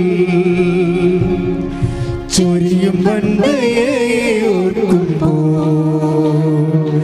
നന്ദിയല്ലാതൊന്നുമില്ലപ്പാ എന്റെ നാമം ചൊല്ലിടുവാനാ. പരിശുദ്ധ പരമ ദിവ്യകാരുണ്യത്തിന് ആരാധനയും സ്തുതിയും പുകഴ്ചയും ഉണ്ടായിരിക്കട്ടെ. എൻ്റെ പ്രിയപ്പെട്ടവരെ, അതായത് നിങ്ങളെപ്പോഴും ഉടമ്പടിയിലായിരിക്കുമ്പോൾ നിങ്ങൾ എപ്പോഴും you are always bothering about the cash and kind. എനിക്കങ്ങനെ തോന്നിയിരിക്കണേ. നിങ്ങൾ ഈ സ്ഥാവര ജംഗമ വസ്തുക്കളെക്കുറിച്ച് അതിൻ്റെ വരവിനെയും പോക്കിനെയും കുറിച്ചാണ് കൂടുതൽ ഉടമ്പടിയിൽ കെട്ടുപിടഞ്ഞിരിക്കുന്നത്. പക്ഷേ എന്താ ഇതിൻ്റെ ഒറിജിനൽ ഗിഫ്റ്റ് എന്ന് പറയുന്നത്? പ്രസൻസാണ്, ദൈവത്തിൻ്റെ സാന്നിധ്യമാണ്. ഈ ദൈവത്തിൻ്റെ സാന്നിധ്യത്തിൻ്റെ ബാഹ്യമായ അടയാളങ്ങളെക്കുറിച്ചാണ് ഞാനിപ്പോൾ നിങ്ങളോട് സംസാരിക്കുന്നത്. എന്താണ്? നമുക്കൊരു ആന്തരികമായ ധൈര്യം തോന്നും. അതെന്താണ്? അത് യോശുവ 1:9 അനുസരിച്ചുകൊണ്ടാണ്. യോശുവ 1:9 അനുസരിച്ചുകൊണ്ടാണ് ആ ധൈര്യം തോന്നണത്. അപ്പം നിങ്ങൾക്കൊരു ധൈര്യം തോന്നി. ഇപ്പോൾ കഴിഞ്ഞ ദിവസങ്ങളിൽ അടൂരെന്ന് റോയി, സുധ, അങ്ങനെ ഒരു ദമ്പതികളുടെ നമ്മുടെ യൂട്യൂബിലുണ്ട് ആ സാക്ഷ്യം. ഞാൻ റോയിയുടെ സുധയുടെയും സാക്ഷ്യങ്ങളെ അനലൈസ് ചെയ്ത് നോക്കിയായിരുന്നു. റോയിയുടെ ആ വിഷയം നോക്കണം. അവർ 6 കൊല്ലമായിട്ട് അവർക്ക് മക്കളില്ല. അപ്പം 6 കൊല്ലമായിട്ട് മക്കളില്ല എന്നുണ്ടെങ്കിൽ ഉടമ്പടിയുടെ പെർസ്പെക്റ്റീവിലാണ് അവർ വരണത്. പിന്നീട് അത് പരിധിയിലായി. 5 കൊല്ലം കഴിഞ്ഞാൽ ഉടമ്പടിയുടെ പരിധിയിലാകും. 5 കൊല്ലമായിട്ട് മക്കളില്ല എന്നുണ്ടെങ്കിൽ 5ാമത്തെ കൊല്ലം നിങ്ങൾ ഉടമ്പടി പരിധിയിലാവും. കാര്യം സാധാരണ മെഡിക്കേഷൻ കൊണ്ട് സാധിക്കത്തില്ലെന്ന് മനസ്സിലാവും. പിന്നെ ലക്ഷങ്ങൾ, ഇനി അത് നടക്കണമെങ്കിൽ തന്നെ പിന്നെ ലക്ഷങ്ങൾ ചിലവാകും. ഇപ്പം 5 കൊല്ലം കഴിഞ്ഞിട്ടും വൈദ്യശാസ്ത്രത്തിലൂടെ മക്കളെ കൊടുക്കുന്നുണ്ടല്ല. പക്ഷേ അതിൻ്റെ നിങ്ങൾ ചിലവ് ചോദിച്ചോ? അവരുടെ എന്ത് ചിലവായെന്ന് ചോദിച്ചാൽ ഒരു കൊച്ചിന് 10 കൊച്ചിൻ്റെ പൈസ ചിലവായിട്ടുണ്ട് അവർക്ക്. ബൈബിൾ കർത്താവ് കുഞ്ഞിനെ തരുമ്പോൾ ഈ ചിലവൊന്നും ഉണ്ടാകത്തില്ല. അതാണ് വ്യത്യാസം. അതാണ് വംശം പിറക്കും വാഗ്ദാന പ്രകാരം നമ്മൾ വ്യത്യാസം. അതാണ് ഇപ്പോൾ റോയി എന്താ പറയണത്? We have tried almost all the medical options എന്നാണ് പറഞ്ഞത്. അയാൾ എബ്രോഡല്ലായിരുന്നു, ഇവിടെ ഇല്ലായിരുന്നു. ഭാര്യയും ഭർത്താവും വിദേശത്തായിരുന്നു. അപ്പോൾ വിദേശത്ത് 6 കൊല്ലം ജീവിച്ചിട്ട് ഓൾമോസ്റ്റ് ഓൾ അവർക്ക് അവിടെ ലഭ്യമായിട്ടുള്ള മക്കളെ ജനിപ്പിക്കാൻ ആവശ്യമായ എല്ലാവിധ നിലവിലുള്ള സാങ്കേതിക വിദ്യകളെല്ലാം അവർ പണം മുടക്കി നടന്നേ അവസാനം പരാജയപ്പെട്ടു. അവർ നാട്ടിലേക്ക് പോരുകയാണ്. മക്കളില്ലാതെ വിദേശത്ത് നിന്നിട്ട് എന്നാ കാണിക്കാനാണെന്ന് വെച്ചുകൊണ്ട് അവർ നാട്ടിലോട്ട് പോരുകയാണ്. നാട്ടിലോട്ട് പോയി 2 പേരും കൂടി അങ്ങനെ നിരാശപ്പെട്ട് മദ്രാസിൽ സെറ്റ് ചെയ്യാമെന്ന് വിചാരിച്ചു. അടൂരുകാരാണ്. മദ്രാസിൽ സെറ്റ് ചെയ്യാമെന്ന് വിചാരിച്ചു. ചെന്നൈയിൽ അവരങ്ങനെ 2 പേരും ജോലി കണ്ടുപിടിച്ചു. അവർ എക്സ്പെർട്ടുകളാണ്. ജോലി കണ്ടുപിടിച്ചു. ജോലി കണ്ടുപിടിച്ചപ്പോൾ പെട്ടെന്ന് ഈ റോയിയുടെ സങ്കടങ്ങളൊക്കെ അയാളുടെ ഓണറിനോട് പറയും. ഇടയ്ക്ക് ഓണറിനോട് പറഞ്ഞ്, ഞാനിങ്ങനെ കുറച്ച് പ്രശ്നങ്ങളായിട്ട് അവിടെ നിന്ന് പോകുന്നത്, മക്കളില്ലാതെ അവിടെ നിന്നിട്ട് കാര്യമില്ലല്ലോ, ഞങ്ങൾ ട്രൈ ചെയ്യാനുള്ള എല്ലാ മെഡിക്കേഷൻ ചെയ്തു എന്നൊക്കെ പറയുമ്പോഴേ ഈ ഓണർ പറയുവേ, നിങ്ങൾ വന്ന് എൻ്റെ വൈഫ് മിനിയോടൊന്ന് സംസാരിക്കാൻ പറയും. വിറ്റാണ് ഭയങ്കര. അപ്പോൾ നിങ്ങൾ ഓർക്കരുത് മിനി ഗൈനക്കോളേജിൽ എക്സ്പെർട്ടാണെന്ന് വിചാരിക്കരുത്. മിനിയോട് സംസാരിക്കാൻ പറയും. രാവിലെ പുള്ളി വണ്ടി അയച്ചു കൊടുക്കും. എന്നിട്ട് റോയും സുധയും കൂടി വണ്ടിയെ കയറി ഓണറിൻ്റെ വീട്ടിൽ ചെല്ലുമ്പോൾ ഓണറിൻ്റെ വൈഫ് മിനി ഇവരെ സ്വീകരിക്കും. എന്നിട്ട് ഇവരുടെ മിനി എന്താ പറയണത്? കൃപാസനം മാതാവിനെക്കുറിച്ചാണ് പറയണത്. അതാണ് വിഷയം. ആ സ്റ്റോറി പോണപ്പോക്ക് വളരെ ആ സ്റ്റോറിയുടെ സഞ്ചാരം നിങ്ങൾ ശ്രദ്ധിക്കണം. ഇവർ നല്ല ശരിക്കും ഇൻവെസ്റ്റ്മെൻറ്റുള്ള ലേഡിയാണ്. ആരാണ്? ഈ ഓണറിൻ്റെ വൈഫ്. അവർ ചെന്ന് ഇടയ്ക്കൊക്കെ സമയം കിട്ടുമ്പോഴൊക്കെ വന്ന് മാതാവിനെ കണ്ട് ലോക്യവും പറഞ്ഞ് കൂട്ടം കൂടി പ്രാർത്ഥിച്ചൊക്കെ പോണ ആളാണ്. അപ്പോൾ മാതാവിൻ്റെ എനിക്കവരാന്നും അറിയത്തില്ല. അവരിങ്ങനെ എന്തുമാത്രം അനോണിമസ് ആയിട്ടുള്ള മാതാവിൻ്റെ മക്കളുണ്ട്. അവർ അമ്മയുമായിട്ടുള്ള ട്രാഫിക്കാണ്, നമുക്കതിനകത്ത് പങ്കൊന്നുമില്ല. ഇങ്ങനെ ഓരോരുത്തരും ഓരോ അനുഭവങ്ങൾ പറയുമ്പോഴാണ് ഇങ്ങനെയുള്ള അനോണിമസ് ആയിട്ടുള്ള അജ്ഞാത ശിശുക്കളുണ്ടല്ലോ എന്ന് ഓർക്കണം മാതാവിന് പറയും. അവരങ്ങനെ കുറേ അവർ പല ആൾക്കാരും മാതാവിനെ മുഖത്തോട് നോക്കിയിട്ട് പോകും, ചിലർ എൻ്റെ വർത്താനം പറഞ്ഞിട്ട് പോകും, അങ്ങനെ കുറേ ആൾക്കാരുണ്ട്. അപ്പം മിനി പറഞ്ഞ് കുഴപ്പമില്ല, നിങ്ങളൊരു ഓൺലൈൻ ഉടമ്പടി എടുക്കാൻ പറഞ്ഞ്. കാര്യം ഭയങ്കര കോവിഡാണ്, ഇതെല്ലാം ബ്ലോക്കാണ്, ഇങ്ങോട്ട് വരാനൊന്നും പറ്റത്തില്ല. അപ്പം മിനി അവരോട് പറഞ്ഞ് നിങ്ങളൊരു ഓൺലൈൻ ഉടമ്പടി എടുക്കാം. ഞങ്ങൾ ഓൺലൈൻ ഉടമ്പടി സ്റ്റാർട്ട് ചെയ്ത കാലത്ത്, കോവിഡ് കാലത്ത് അമ്മ തന്നൊരു വരദാനമാണ് ഓൺലൈൻ ഉടമ്പടി. ഇപ്പോൾ അതുകൊണ്ട് രക്ഷപ്പെടണമൊക്കെ വിദേശ രാജ്യങ്ങളിലുള്ള ആൾക്കാരാണ്. ലൈറ്റൊക്കെ അതിൻ്റെ ബ്രേക്ക്ഫാസ്റ്റാണ് ആദ്യം തന്നത്. എന്ത് തൊട്ടാലും അമ്മ അതിൻ്റെ ആൻസർ ചെയ്യും. അതൊക്കെ വെച്ച് കഴിഞ്ഞാൽ ലക്ഷക്കണക്കിന് ജപമാല അടിസ്ഥാനപ്പെട്ട് ഇതിൽ ഡെപ്പോസിറ്റ് ചെയ്തിരിക്കുകയല്ലേ, ഭയങ്കര ഡെപ്പോസിറ്റ് അതിന് ലൈറ്റൊക്കെ ക്യാൻഡലിനും അതുപോലെ. അതിപ്പോൾ ഞങ്ങൾ ഫോൺ എടുക്കുന്നത് കൂടിയില്ല, നിങ്ങൾ ചുമ്മാ അടിച്ചാൽ മതി, അമ്മയുടെ പേരിൽ ഒരു മധ്യസ്ഥം അടിച്ചാൽ അതിന് അമ്മ ആൻസർ ചെയ്യും. കാര്യം 2003 ജപമാലകളെല്ലാം എത്രയോ കോടിക്കണക്കിന് ജപമാലകളല്ലേ ഇതിൻ്റെ ആസ്തിയായിട്ട് നിരതദ്രവ്യമായിട്ട് വെച്ചിരിക്കണത്. അതുകൊണ്ടാണ് അത് പെട്ടെന്ന് വർക്ക് ചെയ്യണ കാരണം. അപ്പോൾ എന്നോട് പലരും ചോദിച്ചു, അച്ഛാ ഉടമ്പടി ചെയ്ത് 2015 തൊട്ട് 19 വരെ ഉടമ്പടി ചെയ്തിട്ടുള്ള അതിൻ്റെ അനുഭവം കിട്ടിയ ആൾക്കാർ ഓൺലൈൻ ചെയ്തിട്ട് അവർ മൈൻഡ് ചെയ്യില്ല. പലരും താഴെ കമൻറ്റ് ചെയ്ത്, ഓൺലൈൻ ഉടമ്പടി ഞങ്ങൾ ലോഞ്ച് ചെയ്തപ്പോൾ താഴെ കമൻറ്റ് ചെയ്ത്, ഇത് നമ്മുടെ യഥാർത്ഥ ഉടമ്പടിയാണോ, ഇത് യഥാർത്ഥ ഉടമ്പടിയുടെ ഫലം ചെയ്യുമോ, ഇതെങ്ങനെ ഇത് വർക്ക് ചെയ്യണത് എന്നൊക്കെ ചോദിച്ചുകൊണ്ട് അവരോട് സംശയങ്ങൾ പറഞ്ഞു. പക്ഷേ അമ്മ ആ കാലത്ത് പട്ടിണിക്കാലത്ത് തന്ന ഒരു ഭക്ഷണമാണത് അല്ലേ. കോവിഡ് എല്ലാ ധ്യാനകേന്ദ്രങ്ങളും അടച്ചു കഴിഞ്ഞപ്പോഴേ നെക്കിക്കളിയിലാഞ്ഞ കാലത്ത് അമ്മ തന്ന ഒരു സെർവിങ് ഫുഡാണ്. അമ്മ ഫുഡ് സെർവ് ചെയ്ത ഒരു അമ്മ ഭക്ഷണമാണത് ഓൺലൈൻ ഉടമ്പടിയെ. അപ്പോൾ ഇവർ ഓൺലൈൻ ഉടമ്പടി എടുക്കാൻ പറഞ്ഞു. അപ്പോൾ മിനിയുടെ ആ പറച്ചിൽ ഭയങ്കര ഗംഭീരമായതുകൊണ്ട് ഇതെന്താ സംഭവം, കമ്പ്യൂട്ടറെ ഇങ്ങനെ അടിച്ച് കയറ്റണമല്ലേ. അപ്പോൾ കമ്പ്യൂട്ടറെ അടിച്ച് കയറ്റുമ്പോൾ ഭാര്യ പ്രഗ്നൻ്റ് ആകുക, യുക്തിവാദിക്ക് വേണ്ടി അങ്ങനെ ചിന്തിക്കാം. അങ്ങനെ ചിന്തിച്ചാൽ അവർ തെറ്റ് പറയാൻ പറ്റത്തില്ല. കമ്പ്യൂട്ടറെ പേരടിച്ച് കയറ്റിയാൽ ഉടനെ ഭാര്യ പ്രഗ്നൻ്റ് ആകുക. സയൻറ്റിഫിക്കായിട്ട് ചെയ്യാനുള്ള കാര്യങ്ങളെല്ലാം ഞങ്ങൾ 6 കൊല്ലം കാശ് മുടക്കി ചെയ്തിട്ടുണ്ട്. ഇനിയിപ്പോൾ അവസാനമായിട്ട് കമ്പ്യൂട്ടറെ അടിച്ച് കയറ്റിയെന്ന് പറഞ്ഞ് ഭാര്യ പ്രഗ്നൻ്റ് ആകുക എന്ന് വേണമെങ്കിൽ യുക്തിവാദിക്ക് ചോദിക്കാം. ഇത് യുക്തിയുടെ മേഖലയല്ല, ഇത് വിശ്വാസത്തിൻ്റെ ഒരു മേഖലയാണ്. അത് യുക്തിവാദിക്ക് ഒരിക്കലും 2 ജന്മം കഴിഞ്ഞാലും മനസ്സിലാകത്തില്ല. പക്ഷേ അവൾ 2 ആഴ്ചക്കുള്ളിൽ പ്രഗ്നൻ്റായി. Praise the Lord. അതാണ് സുധ ഉടനെ പ്രഗ്നൻ്റായി. അപ്പോഴേ അവർക്ക് എങ്ങനെയെങ്കിലും കയറ് പൊട്ടിച്ച് എന്ത് ലോക്ക്ഡൗൺ ആണെങ്കിലും ഇവിടെ വരണമെന്ന് തോന്നി. അങ്ങനെ ഇവർ വന്ന് അവർ തീർത്ഥാടനം ഉടമ്പടി എടുക്കാൻ പറ്റത്തില്ല. അതായത് ഇവിടെ വന്ന് പുറത്തു നിന്ന് പ്രാർത്ഥിച്ചു പോകുന്ന ഒരു കാലം ഉണ്ടായിരുന്നു. അങ്ങനെ അകലെ നിന്നൊക്കെ ആൾക്കാർ 100-300 കിലോമീറ്റർ അകലെ നിന്ന് വരും. എന്തിനാണ് വന്നത്? ഇതിൻ്റെ വാതിക്കെ നോക്കി നിന്നിട്ട് പോകാൻ വന്നതാണ്. ഈ ഉടമ്പടിക്കാലത്ത്, ഈ കോവിഡ് കാലത്ത് മനുഷ്യൻ വിശ്വാസികൾ ജീവിച്ച ഒരു ജീവിതമാണ്. ഞാൻ എപ്പോൾ നോക്കിയാലും 10-50 പേര് അവിടെ നിൽക്കണ കാണാം. ഇങ്ങനെയുള്ള നിപ്പ് ഞാൻ കണ്ടിരിക്കുന്നത് കരയുന്ന മതിലിൻ്റെ അടുത്താണ് നിന്നത്. ഇസ്രയേലിൽ പോയപ്പോഴേ ജെറുസലേം ദേവാലയത്തിന് മതിൽ നിൽക്കുന്നുണ്ട് അവിടെ.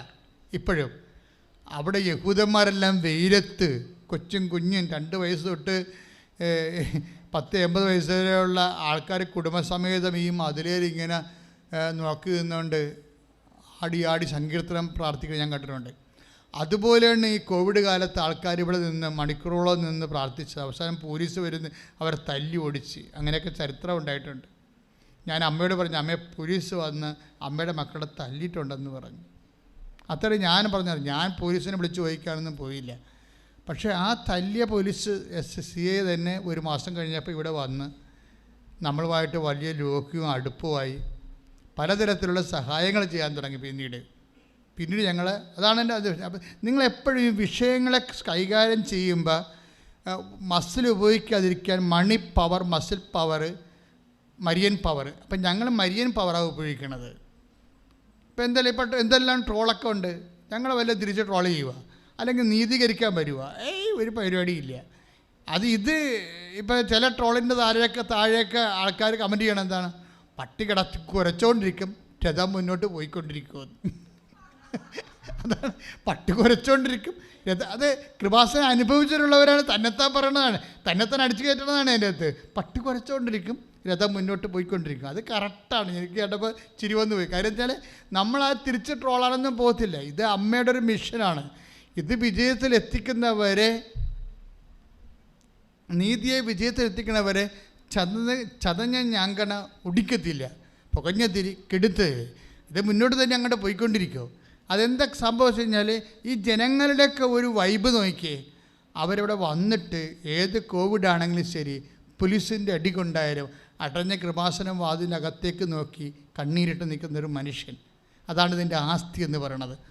സ്തുതിക്കട്ടെ. ഹല്ലേലൂയ, ഹല്ലേലൂയ, ഹല്ലേലൂയ, ഹല്ലേലൂയ, ഹല്ലേലൂയ, ഹല്ലേലൂയ. യേശുവേ ആരാധന, ഹല്ലേലൂയ, ഹല്ലേലൂയ. യേശുവേ, തകർച്ചയുടെ കാലഘട്ടങ്ങളില് നിന്റെ സന്നിധിയിൽ മാത്രം അഭയം പ്രാപിക്കാനുള്ള വലിയ കൃപ, ഹല്ലേലൂയ, ഹല്ലേലൂയ, ഹല്ലേലൂയ, ഹല്ലേലൂയ. യേശുവേ നന്ദി. ഹല്ലേലൂയ, ഹല്ലേലൂയ, ഹല്ലേലൂയ, ഹല്ലേലൂയ. ദാനം ചെയ്യണമേ. യേശുവേ സ്തുതി. ഹല്ലേലൂയ, ഹല്ലേലൂയ, ഹല്ലേലൂയ. ഹല്ലേലൂയ, ഹല്ലേലൂയ.